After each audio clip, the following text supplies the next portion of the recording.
आखिर साल 1972 में बनी हुई टाइम मशीन को हम इंसानों से क्यों छुपाया गया और हमारे ही दिमाग की एक ऐसी सुपर पावर जिसे इस्तेमाल करना हमें कभी सिखाया ही नहीं गया। साथ ही साथ क्या कभी आपने ये सोचा है कि अगर इंजन बंद होने के बावजूद भी हमें कभी भी एक प्लेन के ठीक सामने क्यों नहीं खड़ा होना चाहिए। तो हाय गाइस, मैं हूं आकाश और आज की इस वीडियो में आप कुछ ऐसे रैंडम फैक्ट जानने वाले हैं जो आज से पहले कभी भी आपके सामने आने ही नहीं दिए गए। तो अगर आप इस चैनल पे नए हैं तो चैनल को सब्सक्राइब करो, उस बेल आइकन को प्रेस जरूर कीजिएगा। गाइस, अभी मैं आपको एक काले कलर की पट्टी दूं और ये बोलूं कि आपको अपनी आंखों के चारों ही तरफ उसको बांधना है और उसके बाद कोई भी ऑब्जेक्ट लेकर सामने खड़ा हो जाऊं और आपसे बोलूं कि भाई मेरे हाथ में कौन सा ऑब्जेक्ट है बताओ, तो क्या आप बता पाओगे? वैसी बातें नहीं, क्योंकि आंखें बंद होने के बाद एक इंसान को भाई आसपास की चीजें दिखाई नहीं देती, राइट? लेकिन क्या आपको पता है कि यूएसए एक ऐसी कंट्री है जो अपने यहाँ पर सीक्रेटली कुछ ऐसे स्कूल को भी खोल रही है जहां पर लिटरली भाई वो बचपन से ही बच्चों को कुछ इस तरीके से ट्रेन कर रहे हैं कि उनकी आंखें बंद होने के बावजूद भी ना उनके सामने रखी हुई चीजों के कलर और शेप का उनको आइडिया आसानी से लग जाता है। और देखो गाइस, उसी का ही ऑथेंटिक प्रूफ है ये वीडियो क्लिप। तो पहले आप इस वीडियो क्लिप को अच्छे तरीके से देख लीजिए, देन उसके बाद मैं आपको इसकी साइंस समझाता हूँ। Yellow, blue, yellow, orange, blue, green. Tell me what's on this card. Teacup. And now tell me what's on this card. Tiger. तो देखो गाइस, टेक्निकली अभी जो चीज आपने देखी है ना उसको साइंटिफिक टर्म में वाइब्रा विजन के नाम से जाना जाता है। और बेसिकली ये कॉन्सेप्ट ये कहता है कि देखो हमारे आसपास जितनी भी चीजें होती है ना वो सभी की सभी एटम से मिलकर बनी हुई होती है और एटम्स के अंदर भाई जो इलेक्ट्रॉन होता है वो एक सर्टेन पोजीशन पर घूमकर एक वाइब्रेशन को पैदा करता है। अब इंटरेस्टिंगली हमारी साइंस भी भाई इस चीज को एडमिट करती है कि हर एक चीज के कलर और शेप के अकॉर्डिंग उस चीज का वाइब्रेशन भी अलग होता है। तो इस कंडीशन में अगर बचपन से ही हम हमारे अंदर विजन के साथ साथ वाइब्रेशन को महसूस करने की एबिलिटी को भी जनरेट कर लें, जो बाय द वे हम आसानी से कर सकते हैं, क्योंकि हमें से बहुत से ऐसे वो लोग होते हैं ना जो बचपन से ब्लाइंड होते हैं, उनके अंदर भी नेचुरली देखा गया है कि वो इस चीज को जनरेट कर लेते हैं। तो उस कंडीशन में अगर आपकी आंखें बंद भी हो तब भी आप अपने आंखों के सामने रखी हुई किसी भी चीज के कलर और उसकी शेप का पता आसानी से लगा सकते हैं। और टेक्निकली देखो गाइस, यही काम यूएसए के इन सीक्रेट स्कूल्स में किया जा रहा है ताकि आगे चलकर ये लोग अपने देश की थोड़े अलग लेवल पर सेवा भी कर सके। बट अनफॉर्चुनेटली इस कॉन्सेप्ट को और इस चीज को कभी भी खुलकर दुनिया के सामने शेयर नहीं किया जाता। गाइस, डिड यू नो कि Elon Musk, Mark Zuckerberg, Bill Gates, Barack Obama, doctor APJ Abdul Kalam, Frank Ocean, Honey Singh, Charlie Chaplin, Haruki Murakami, Edison, Nikola Tesla और ना जाने कितने ही ऐसे लोग हैं जिन्होंने पब्लिकली ओपन प्लेटफॉर्म पर आकर भाई ये बोला है कि उनके वो आइडियाज जो आउट ऑफ द बॉक्स काम करके उनको सक्सेसफुल बना गए ना, वो उनको दिन की बजाय हमेशा ही रात में ही आए हैं। तो अब यहां पर ये क्वेश्चन तो जरूर खड़ा होता है कि आखिर फिर रात इन लोगों को ऐसा क्या ही दे जाती है जो एक ब्राइट सनी डे कभी भी नहीं दे पाता। वेल गाइस, इसके पीछे एक ऐसी न्यूरो साइंस है ना जो भाई कोई भी सक्सेसफुल इंसान आपको कभी भी नहीं बताएगा। और देखो गाइस, सिनेरियो कुछ ऐसा होता है कि जैसे दिन और रात का एक साइकिल होता है, ठीक उसी तरीके से हमारे दिमाग की भी एक सर्केडियन रिदम होती है। तो उस कंडीशन में क्या होता है कि देखो जब हम इवॉल्व हो रहे थे ना तो उस कंडीशन में दिन के समय हमारे दिमाग को ज्यादा लॉजिकल सोचना पड़ता था, जो कि प्रैक्टिकली सही भी था। क्योंकि देखो शिकार करने के लिए भाई हमें भाला उठाना होता था और उसको जानवर की तरफ फेंकना होता था। हम ये तो नहीं सोच सकते थे ना कि बस चुटकी बजाई भाला अपने आप उठेगा और शिकार में घुप जाएगा, नहीं हो सकता था ना। तो उस समय पर हमें लॉजिकल ज्यादा सोचना पड़ता था। और इसके साथ ही देखो गाइस, हमारे दिमाग को ना फिजिकली भी दिन के समय में ज्यादा एक्टिवेट रखना पड़ता था। लेकिन जैसे ही सूरज ढल जाता था और आसमान में चांद सितारे नजर आते थे तो उस कंडीशन में हमारे दिमाग में मेलाटोनिन हार्मोन का प्रोडक्शन बढ़ जाता था, जिसकी वजह से हमारे दिमाग में जनरेट होने लगती थी अल्फा वेव्स। अब जब ये सिनेरियो क्रिएट होता था ना तब भाई साहब हमारे दिमाग को ज्यादा लॉजिकल सोचने की जरूरत नहीं होती थी, क्योंकि इस समय पर वो सोचता था बियॉन्ड इमेजिनेशन। यानी कि देखो गाइस, बिल्कुल सिंपल लैंग्वेज में अगर दिन की तेज रोशनी में मैं आपसे ये बोलूं कि क्या हम इंसान उड़ सकते हैं, तो आप में से 99% लोग एक झटके में बोलेंगे नहीं उड़ सकते। लेकिन अगर यही स्टेटमेंट रात में आपके दिमाग के अंदर आए तो भाई आपका दिमाग है ना 10 ऐसे प्रैक्टिकल आंसर भी निकाल लेगा जिसमें लिटरली आप एक इंसान को हवा में उड़ा सके। जैसे कि आपका दिमाग ये कहेगा कि यार एक ऐसे चेंबर को बना देते हैं जिसमें ग्रेविटी खत्म कर देते हैं, या आयरन मैन जैसा एक सूट बना लेते हैं। और देखो गाइस, ऐसा सिर्फ और सिर्फ हमारे दिमाग की सर्केडियन क्रिएटिविटी अनलॉक होने की वजह से होता है। और शायद इसलिए भी आपने इस चीज को नोटिस तो जरूर किया होगा कि रात में ना हमें बहुत ज्यादा क्रेजी से और बहुत अजीब से ही क्रिएटिव आइडियाज हिट करते हैं। लेकिन अगर उन्हीं आइडियाज को हम दिन की रोशनी में सोचना शुरू करते हैं तो भाई वो उस लेवल पर जाकर हमें हिट कभी भी नहीं करते। और देखो गाइस, सही बात तो ये है कि ये एक ऐसी न्यूरो साइंस है ना भाई जिसके बारे में खुलकर कभी हमें पढ़ाया नहीं नहीं जाता है और यही प्रॉब्लम है कि हम इसके सीक्रेट को समझ नहीं पाते हैं। तो इन शॉर्ट, अगर आप किसी भी क्रिएटिव फील्ड से बिलोंग करते हैं तो रात में सोने से पहले ना भाई अपने काम से रिलेटेड कोई ना कोई आइडियाज को जरूर सोचिएगा, क्योंकि देखो मुझे पता है कि शायद उस समय आपको 50-60 फालतू आइडियाज आए, लेकिन कभी ना एक ऐसा आइडिया हिट जरूर करेगा जो दिन की रोशनी में आपका दिमाग पूरी जिंदगी नहीं सोच पाएगा। और भाई साहब मैं लिख कर दे सकता हूं, वही एक idea out of the box काम करके आपको सक्सेसफुल भी बनाएगा। गाइस, लास्ट वीडियो पर हमारे भाई ने मुझसे बड़ा इंटरेस्टिंग सा क्वेश्चन पूछा था और वो ये था कि भाई कभी कभी क्या होता है कि पेरेंट्स कॉमन होने के बावजूद भी जो फर्स्ट बेबी होता है उनका वो ज्यादा खूबसूरत होता है, इंटेलिजेंट भी होता है, जबकि सेकंड बेबी ना ही उतना ज्यादा खूबसूरत होता है ना ही उतना ज्यादा इंटेलिजेंट होता है। तो भाई जब पेरेंट्स कॉमन है तो इतना बड़ा डिफरेंस क्रिएट हो ही क्यों रहा है? वेल गाइस, सच बात तो यह है कि इसके पीछे ना एक बहुत ही कॉम्प्लेक्स सी साइंस काम करती है, बट अनफॉर्चुनेटली हमें उसे कभी भी पढ़ाया नहीं जाता है। तो देखो गाइस, सीन कुछ ऐसा है कि आप ज्यादा सुंदर होंगे या फिर आपके भाई बहन ज्यादा सुंदर होंगे, ये आपकी जीन्स पर कम और आपके बर्थ ऑर्डर पर ज्यादा डिपेंड करता है। तो देखो गाइस, सिनेरियो कुछ ऐसा होता है ना कि भाई छोटी सी छोटी भी न्यूट्रिशन की डेफिशिएंसी एक बच्चे की ग्रोथ में ना अच्छे खासे बाधा को क्रिएट कर सकती है, और इसलिए भी जो बच्चा वूम में होता है ना, नेचर उसे एक सुपर पावर देती है, और वो ये है गाइस कि अगर कोई भी न्यूट्रिशन उनकी मदर की डाइट से मिसिंग है तो वो उस न्यूट्रिशंस को एब्जॉर्ब कर सकते हैं डायरेक्टली अपनी मदर की बॉडी से। मतलब ये मान लिया जाए कि एक जो मदर है उनकी डाइट में कैल्शियम प्रॉपर तरीके से नहीं है, तो जो वो बच्चा जो वूम में होगा ना, वो कैल्शियम को सीधा का सीधा एक्सट्रैक्ट कर सकता होगा अपनी मदर की बोन्स से। तो देखो, इस कंडीशन में अगर एक मदर की डाइट नॉर्मल टू हेल्दी है तो उनकी फर्स्ट प्रेगनेंसी के दौरान उनकी बॉडी से बहुत सारे न्यूट्रिशन को ना उनका वूम में मौजूद बच्चा ऑलरेडी ले चुका होगा, जिससे ऑब्वियस सी बात है कि वो अच्छे तरीके से दोबारा से जब खाएंगी तो उसको दोबारा से रिस्टोर कर लेंगी। बट मान के चलो कि भाई मदर जो है वो प्रॉपर तरीके से न्यूट्रिशंस को रिस्टोर नहीं कर पाई और उसी टाइम के दौरान वो दोबारा से प्रेग्नेंट हो जाती हैं, तो इस बार जो सेकंड वाला बेबी होगा ना भाई, ऑब्वियस सी बात है वो तो ऑलरेडी एक न्यूट्रिशनरी डिप्राइव वूम में पैदा हो रहा है। तो उस कंडीशन पर जो फर्स्ट बेबी होगा, मतलब जो उसका बड़ा या भाई बहन होंगे ना, उनके कंपैरिजन में वो थोड़ा सा अनहेल्दी होगा, और उस कंडीशन में आप ये भी कह सकते हो कि वो ज्यादा शायद इतना खूबसूरत नहीं होगा जितना इस केस में पहला वाला बेबी हुआ। हाउएवर, अब देखो बात अगर दूसरे सिनेरियो की जाए कि भाई कभी कभी क्या होता है कि फर्स्ट बेबी जो है वो अनहेल्दी होता है, सेकंड बेबी बहुत ज्यादा सही होता है, तो उस कंडीशन में क्या होता है? तो देखो, उस कंडीशन में क्या होता है कि मान के चल लेते हैं कि एक जो मदर है उनकी डाइट काफी ज्यादा अनहेल्दी है, वो शुगर ज्यादा खा रही है, कार्बोहाइड्रेट्स खा रही है और जो वो चीप प्रोडक्ट को ज्यादा यूज कर रही है। तो इस केस में क्या होता है कि उनकी बॉडी ना यूट्रिनाइन सिग्नल्स को ब्लॉक कर देती है। बेसिकली सिंपल लैंग्वेज में समझाऊं तो इस कंडीशन में मदर की बॉडी को ये पता ही नहीं चलेगा कि उनके वूम में जो बेबी है उसकी एक्चुअली में न्यूट्रिशंस की डिमांड क्या है। अब न्यूट्रिशन की डिमांड अगर पूरी नहीं होगी तो सीधी सी बात है कि भाई जो फर्स्ट बेबी होगा वो इतना ज्यादा परफेक्ट नहीं होगा। बट सेकंड केस में क्या होगा कि फर्स्ट बेबी को डिलीवर करने के बाद बॉडी को अच्छे तरीके से ये बात समझ में आ चुकी होगी कि उनके जो यूट्रिनाइन सिग्नल्स या फिर हार्मोन पाथ होंगे ना, वो अपने आप ही जो पहले के टाइम पर कच्चे थे वो अब पक्के हो चुके होंगे, और इस केस में जो सेकंड बेबी पैदा होगा वो पहले के कंपैरिजन में ज्यादा खूबसूरत और हेल्दी पैदा होगा। और देखो गाइस, यही चीज और यही फैक्टर ना आगे आने वाले बेबीज के साथ भी इसी तरीके से काम करते हैं, और यही वो सबसे बड़ा रीजन है जिसके चलते हुए पेरेंट्स कॉमन होने के बावजूद भी दो भाई बहनों में कभी कभार काफी ज्यादा फर्क आ जाता है, कलर का फर्क आ जाता है,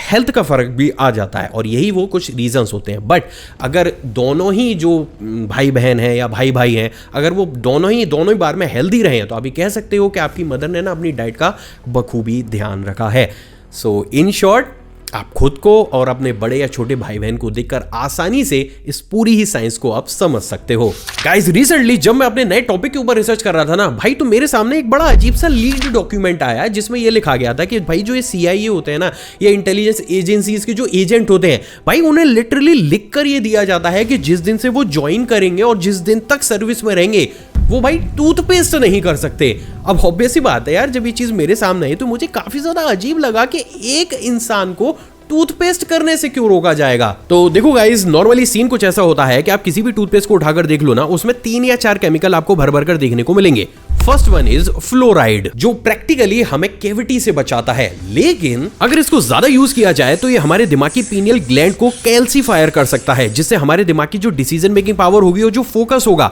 वो काफी हद तक कम हो सकता है। सेकंड होता है ट्राइक्लोजन। बेसिकली देखो, ये ना एंटी बैक्टीरियल एजेंट होता है, बट ये आसानी से आपके दिमाग के हार्मोन्स को डिस्टर्ब कर सकता है और आपकी स्ट्रेस लेवल को भाई साहब बहुत तगड़ा वाला बूस्टअप कर सकता है। Third one is titanium dioxide, जो कि बेसिकली एक वाइटनिंग एजेंट की तरह काम करता है, लेकिन इसको ना ना न्यूरोटॉक्सिसिटी से भी जोड़कर देखा जा सकता है। मतलब ये वो केमिकल होता है जो इजीली आपके दिमाग के न्यूरॉन्स को डैमेज करने की कैपेबिलिटी को रखता है। तो देखो गाइस, अब बात अगर इंटेलिजेंस एजेंसीज की जाए या फिर CIA एजेंट की जाए, तो भाई इनका तो प्राइमरी काम ही अपने दिमाग को 100% यूज करने का होता है। मतलब लिटरली तभी तो ये इंटेलिजेंस एजेंसीज हुई, वरना फिर तो नॉर्मल एजेंसी होती। और देखो गाइस, ये भी एक सबसे बड़ा रीजन है जिसके चलते हुए during service time period in लोगों को ना कभी भी टूथपेस्ट का इस्तेमाल करने नहीं दिया जाता है, बल्कि इनको एक अलग से स्पेशल माउथ वॉश दिया जाता है जिसका कि इस्तेमाल कर सकते हैं। बट इंटरेस्टिंगली अगर आप हमारे देश के आयुर्वेद के बारे में भी पढ़ेंगे तो वो भी ना ज्यादा केमिकल वाले टूथपेस्ट के फेवर में नहीं रहता है। बट अनफॉर्चुनेटली हमें अगर इस चीज को बताते हैं, मतलब मैं भी बताता हूं,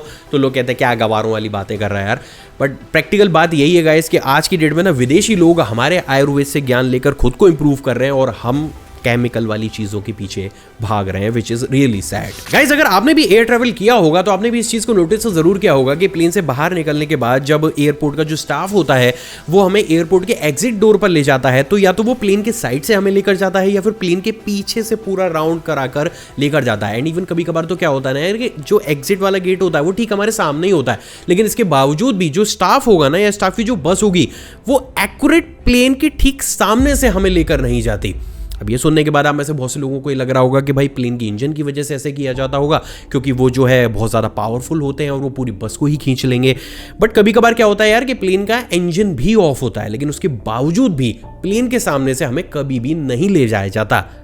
but the question is this, क्यों? तो देखो गाइस, इसके पीछे का सबसे बड़ा रीजन होता है प्लेन का रेडार सिस्टम। एक्चुअली में देखो, प्लेन का जो रेडार सिस्टम होता है ना वो हाई फ्रीक्वेंसी पर इलेक्ट्रोमैग्नेटिक वेव्स को प्रोड्यूस करता है। और भाई ये इतनी ज्यादा हाई फ्रीक्वेंसी होती है कि अगर बाई चांस कोई भी इंसान उस समय प्लेन के आसपास भी नॉर्मली वॉक भी कर रहा हो ना, तब भी वो उसकी स्किन के अंदर मौजूद टिश्यूज को एक पॉपकॉर्न की तरह भून कर खत्म कर सकता है। और ये वो सबसे बड़ा रीजन भी है जिसके चलते हुए प्लेन का जो रेडार सिस्टम होता है ना उसको एक सोफिस्टिकेटेड सेफ्टी बॉक्स के अंदर प्रॉपर तरीके से पैक किया जाता है, ताकि वो सिर्फ आगे की ही डायरेक्शन में इलेक्ट्रोमैग्नेटिक वेव्स को सीधी सटीक लाइन में ही थ्रो कर सके और उड़ते समय प्लेन के क्रू और पैसेंजर्स को जो है ज्यादा बड़ा नुकसान ना पहुंचे। और देखो गाइस, यही वो एक सबसे बड़ा रीजन भी होता है जिसके चलते हुए जैसे ही किसी भी प्लेन को जमीन पर लैंड किया जाता है ना तो सबसे पहले सिस्टम को ऑफ किया जाता है, ताकि जो एयरपोर्ट का जो स्टाफ है या फिर ग्राउंड पे अगर कोई इंसान टहल रहा है तो भाई वो इसकी चपेट में ना आ जाए। बट कभी कभार क्या होता है, इंसानी जो है होती है भाई, गलती तो हो ही सकती है, तो हमेशा ये डाउट बना रहता है कि बाई चांस हम प्लेन के सामने से अगर पैसेंजर्स को ले जाएं और radar system by chance on रह गया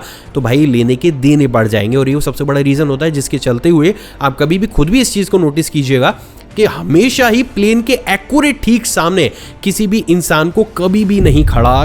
रहने दिया जाता, मतलब लिटरली उन्हें साइड में हटना ही पड़ेगा। तो इन शॉर्ट, अगर आपको ये चीज नहीं पता थी और फ्यूचर में कभी आप एयर ट्रैवल करने जाएं तो प्लेन के ठीक एक्यूरेट सामने खड़े होकर किसी भी फोटो को क्लिक मत कराइएगा, वरना भैया फोटो क्लिक तो हो जाएगी पर पोस्ट करने लायक कोई नहीं बचेगा। So please just be safe. Time machine, well guys, ये एक ऐसा फैसिनेटिंग सा सब्जेक्ट है जिसके ऊपर ना हमें भर भर कर थ्योरीज एक के बाद एक देखने को मिलती हैं, और वो थ्योरीज सिर्फ हमें थ्योरीज ही नजर आती हैं जब तक कि हम झांक कर नहीं देखते साल 1972 में। तो देखो गाइज, हुआ कुछ ऐसा कि 2 मई साल 1972 में एक इटालियन न्यूज़पेपर ने ना फ्रंट पेज पर एक बेहद ही अजीब सी न्यूज को छापा, जिसे अगर इंग्लिश में ट्रांसलेट किया जाए तो उसका मतलब ये था कि एक इटालियन कैथोलिक प्रीस्ट और साइंटिस्ट फादर पेलिग्रिनो एर्नेटी ने एक टाइम मशीन को बनाकर तैयार कर लिया है जिसे उन्होंने नाम दिया क्रोनोवाइजर। अब ये क्रोनोवाइजर क्या भला होती है और ये काम कैसे करता है, चलो इसके पहले थोड़े से बेसिक प्रिंसिपल को समझते हैं। तो देखो गाइस, अकॉर्डिंग टू फादर ये डिवाइस एक्चुअली में आपको पास्ट में नहीं ले जा सकती थी, बल्कि ये आपको पास्ट के विजुअल्स और ऑडियो को सुना सकती थी।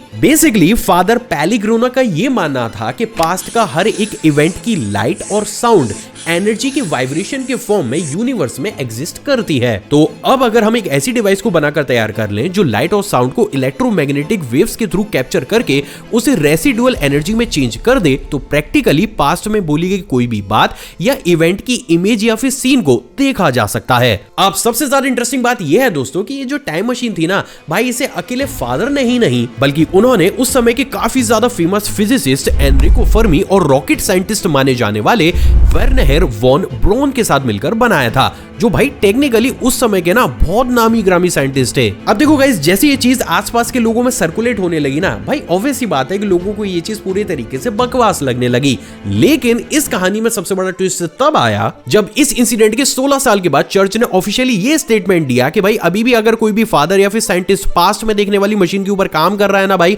तो उसे तुरंत ही वो करना बंद कर दे, वरना उसे मेंबर ऑफ चर्च नहीं माना जाएगा। And this statement literally shocked everyone, क्योंकि अगर ये सारी चीजें होक्स और फर्जी थी तो आखिर चर्च को ये ऑफिशियल स्टेटमेंट देना ही क्यों पड़ा। सिर्फ इतना ही नहीं, बल्कि इसके कुछ सालों के बाद एक अननोन साइंटिस्ट ने दोबारा से दुनिया के सामने आकर ये बोला कि रिसेंट टाइम में हमारे साइंटिस्ट ने प्रैक्टिकली फ्यूचर में जाने वाली एक मशीन को इन्वेंट कर लिया है। तो अब यहां पर सबसे बड़ा क्वेश्चन तो ये खड़ा होता है कि क्या भाई फिर हमारी मॉडर्न साइंस इस चीज को मानती है कि क्या इस तरीके की कोई मशीन को बनाया भी जा सकता है, और अगर हां और पास्ट में इस तरीके की मशीन ऑलरेडी बनकर तैयार की जा चुकी थी तो उसे हम इंसानों के सामने लाया क्यों नहीं गया। तो देखो गाइस, बात अगर सबसे पहले मॉडर्न साइंस की जाए तो अकॉर्डिंग टू मॉडर्न साइंस, अगर एक बहुत बड़े टेलीस्कोप जैसी डिवाइस को लेकर लाइट की स्पीड से अर्थ से हम दूर जाते हैं तो हम जितनी दूर चलते हुए चले जाएंगे हमें उस टेलीस्कोप में अर्थ का इतिहास उतना ही ज्यादा पुराना दिखने लगेगा, और प्रैक्टिकली ये चीज आप फील भी कर सकते हो। जैसे देखो गाइस, जब भी आप खुले आसमान में जब स्टार्स को देखते हो तो प्रैक्टिकली जो स्टार आपको अभी दिखाई दे रहा है जरूरी नहीं है कि वो स्टार वहां पर अभी भी हो, वो हमें इसलिए दिखाई दे रहा है क्योंकि उसकी लाइट इस समय अर्थ पर पड़ रही है। तो टेक्निकली जब भी आप अपना सर उठाकर आसमान की तरफ देखते हैं इवेंचुअली आप पास्ट ही देख रहे होते हैं। तो देखो, अकॉर्डिंग टू दिस थ्योरी, इस कंडीशन में ना हम अर्थ से दूर जाकर सिर्फ अर्थ के पास्ट इवेंट को देख सकते हैं, उसको ना ही चेंज कर सकते हैं और ना ही उस मोमेंट में खुद को पहुंचा सकते हैं। मतलब भाई कह सकते हो कि ये सिर्फ एक तरीके की मूवी की तरह दिखेगा जिसमें आपको सिर्फ वही चीजें दिखाई देंगी जो अर्थ पर आज से कई हजार साल पहले या फिर कई लाख साल पहले हुई होंगी, डिपेंडिंग ऑन कि आप किस स्पीड से और कितनी दूर जाकर अर्थ को जो है वहां से देख रहे हो। तो अब इस चीज को भी जरा साइड में रखते हैं and now moving on the second part कि क्या फिर हम फ्यूचर में जा सकते हैं। तो देखो गाइस, ये जो कॉन्सेप्ट है ये थोड़ा सा कॉम्प्लिकेटेड है, इसलिए मैं इसको ना बिल्कुल सिंपल लैंग्वेज में आपके लिए समझाने की कोशिश करता हूं। तो देखो गाइस, मॉडर्न साइंस ये कहती है कि जब भी हम लाइट की स्पीड से स्पेस में ट्रैवल करते हैं और हम किसी भी बड़े प्लेनेट या फिर ब्लैक होल के पास जाते हैं तो उनकी ग्रेविटी की वजह से ना टाइम डायलेशन क्रिएट होता है। यानी कि सिंपल लैंग्वेज में उस बड़े ब्लैक होल या फिर उस बड़े प्लेनेट के पास टाइम उस स्पीड से नहीं चलता जिस स्पीड से वो हमारी अर्थ पर चलता है। तो थ्योरेटिकली आपको एक मशीन में बैठाया जाए, लाइट की स्पीड से स्पेस में ट्रैवल कराया जाए, आप हमारी गैलेक्सी को क्रॉस कर जाओ, बाहर चले जाओ, कोई एक प्लेनेट आपको दिखे, उसका एक राउंड सर्कल काटो और वापस अर्थ की तरफ आओ, तो भले ही उस मशीन में बैठे हुए आपको कुछ ही घंटे हुए हों, लेकिन अर्थ पर 100 या फिर 200 साल हो चुके होंगे। तो उस पॉइंट पर जब आप अर्थ पर लैंड करोगे तो प्रैक्टिकली आप खुद को फ्यूचर में ले गए होगे। लेकिन इस थ्योरी का भी एक सबसे बड़ा ड्रॉबैक ये है कि एक बार फ्यूचर में जाने के बाद कोई भी हमारे पास ऐसा रास्ता क्रिएट नहीं होता है जिसकी वजह से हम दोबारा से प्रेजेंट टाइम में आ सके। आप ये कह सकते हो कि अगर ये हमने पॉसिबल कर दिया तो हम सिर्फ एक वन वे ट्रैवल मार सकते हैं, वो भी फ्यूचर तक, वापस नहीं आ सकते। तो देखो गाइस, अब ये जो दो थ्योरीज है ना, ये सुनने में जितनी ज्यादा इजी हैं, इन्हें प्रैक्टिकली एग्जीक्यूट करना उतना ही ज्यादा मुश्किल है। क्योंकि देखो, खुद आइंस्टीन हमारे इस बात को कहकर गए हैं कि भाई आप लाइट की स्पीड का ना 99.9999% तक अचीव कर सकते हो, लेकिन आप लाइट की स्पीड के बराबर या फिर उससे तेज ट्रैवल कभी भी नहीं कर सकते हो। तो इसका मतलब तो ये हुआ कि ना ही हम फिर पास्ट के इवेंट्स को देख सकते हैं और ना ही फ्यूचर में जा सकते हैं, राइट?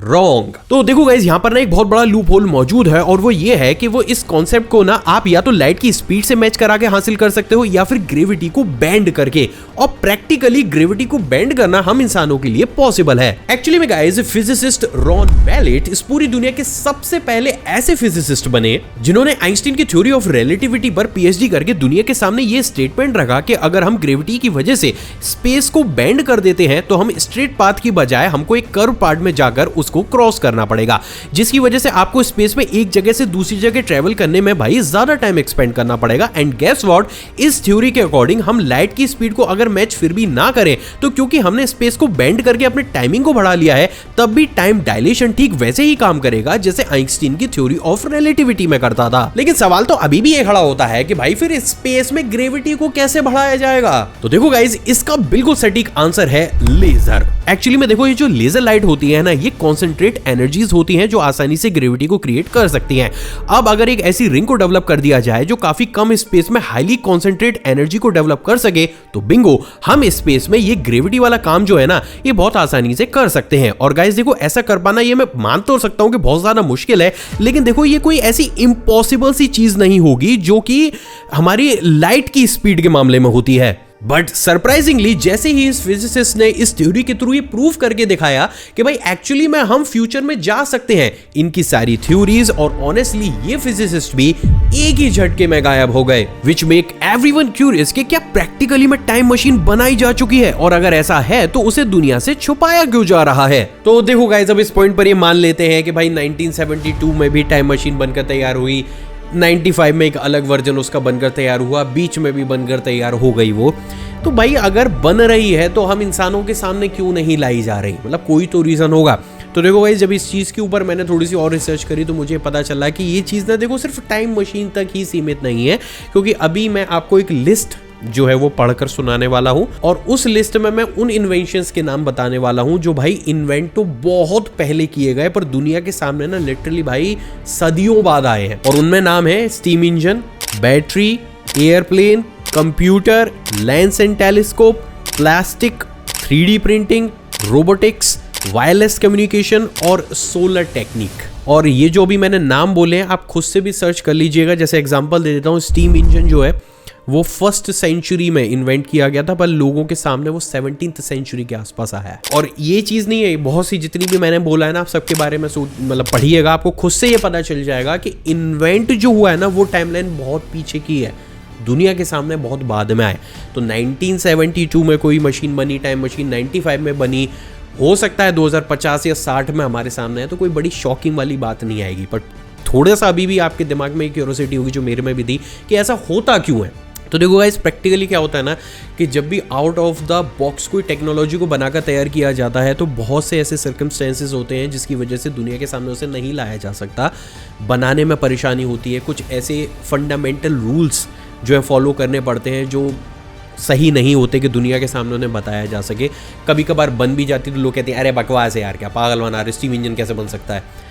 तो ये बहुत सारे फैक्टर्स होते हैं जिसकी वजह से ना कोई एक अगर मशीन बन भी जाती है तब भी उस इन्वेंशन को दुनिया के सामने नहीं लाया जाता। तो मोस्ट प्रोबेबली टाइम मशीन के साथ भी ये चीज़ हो सकती है कि अभी वो बिल्कुल शुरुआती दौर में हो, लोग बोल देते हैं कि हाँ भाई मैंने इन्वेंट कर दिया है, छोटे मोटे स्केल पर वो काम भी करती हो, शायद इतना सटीक ना कर पाती हो, अभी बता दिया जाए तो आगे उसका जो है उसे बेहतर तरीके से ना बनाया जा सके। तो बहुत से ऐसे फैक्टर्स हैं जो ऑलरेडी पास्ट में भी हमें दूसरी टेक्नोलॉजीज पर देखने को मिले हैं। तो मोस्ट प्रोबेबली यही चीज़ टाइम मशीन के लिए भी काम करती है। तो ये कह देना कि बंद करके कि टाइम मशीन जैसी कोई चीज़ नहीं हो सकती, भाई साइंस, मॉडर्न साइंस खुद मानता है कि बना सकते हैं, और इतने भाई एडवांस तो हम हैं कि अगर साइंस जिस चीज़ को माने उस चीज़ को हम अप्लाई कर सकें। कैसे होगा वो सब भी मैंने आपको बता ही दिया है। तो गाइस, अगर आपको ये मेहनत हमारी पसंद आई हो तो इस वीडियो को दिल खोल कर लाइक कीजिएगा। लाइक टारगेट है 3000 लाइक, भाई इतना तो प्लीज अपने भाई के लिए करवाओ यार। आई होप गाइस आज का एपिसोड आपको पसंद आएगा और आपने ऑलरेडी इस वीडियो को लाइक कर दिया होगा। मुझसे इंटरेक्शन को बढ़ाना चाहते हैं, नीचे कमेंट सेक्शन में कमेंट कीजिएगा, या फिर आप चाहें तो इंस्टाग्राम पर भी मुझे फॉलो कर सकते हैं। जय हिंद।